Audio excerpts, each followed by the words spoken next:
Milestone school and college থেকে সরাসরি যোগ দিচ্ছেন সহকর্মী হিরণ খান। হিরণ, আজকে বিমান বাহিনী আবারও কিছু আলামত সংগ্রহ করেছে এবং বিকেলে তদন্ত কমিটি প্রতিবেদন দাখিলের কথা রয়েছে। সবশেষ কি তথ্য আছে আপনার কাছে?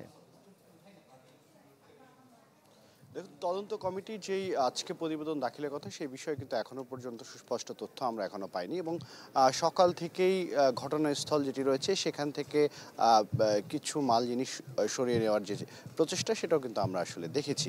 এবং একটা সবথেকে গুরুত্বপূর্ণ বিষয় হচ্ছে, আপনি বলছিলেন একটু আগে, দর্শকদের জানাচ্ছিলেন যে দুদিনের জন্য স্কুল আবার বন্ধ করে দেওয়া হয়েছে। যারা এখানের শিক্ষার্থীরা রয়েছেন তারা কিন্তু আশপাশেই থাকেন, অর্থাৎ এই ক্যাম্পাসে যারা থাকেন, যারা আসেন তারা কিন্তু আশপাশে তাদের বাড়ি এবং অনেক আবাসিক শিক্ষার্থীরা রয়েছেন এখানে।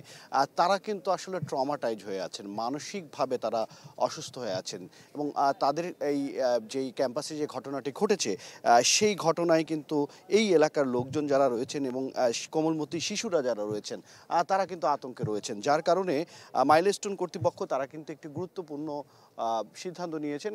কাউন্সেলিং সেন্টার তারা খুলেছেন, একটি না, একটি, দুটি, তিনটি কাউন্সেলিং সেন্টার খুলেছেন। আমি একটু কথা বলতে চাই এই মাইলস্টোন স্কুল অ্যান্ড কলেজের শিক্ষক এবং তিনি মেডিকেল অ্যাসিস্ট্যান্ট, এবং তার সাথে কথা বলতে, আপনি যদি আমাদেরকে একটু জানান যে এখন পর্যন্ত কতজন কাউন্সেলিং করেছে এবং কিভাবে আপনারা এই কার্যক্রমটা পরিচালনা করবেন?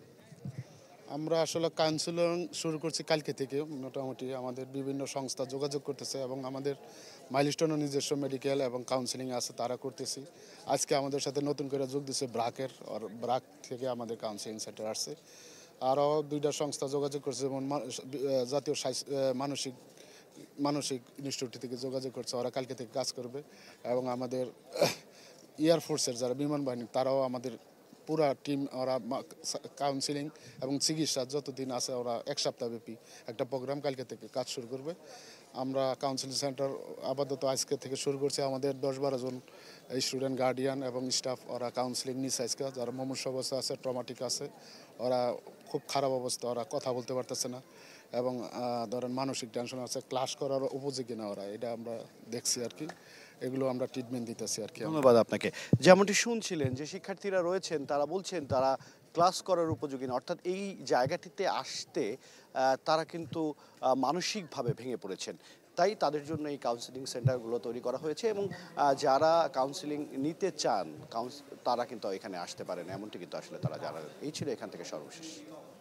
ধন্যবাদ আপনাকে। মাইলস্টোন স্কুল অ্যান্ড কলেজ থেকে জানাচ্ছিলেন সহকর্মী হিরণ খান।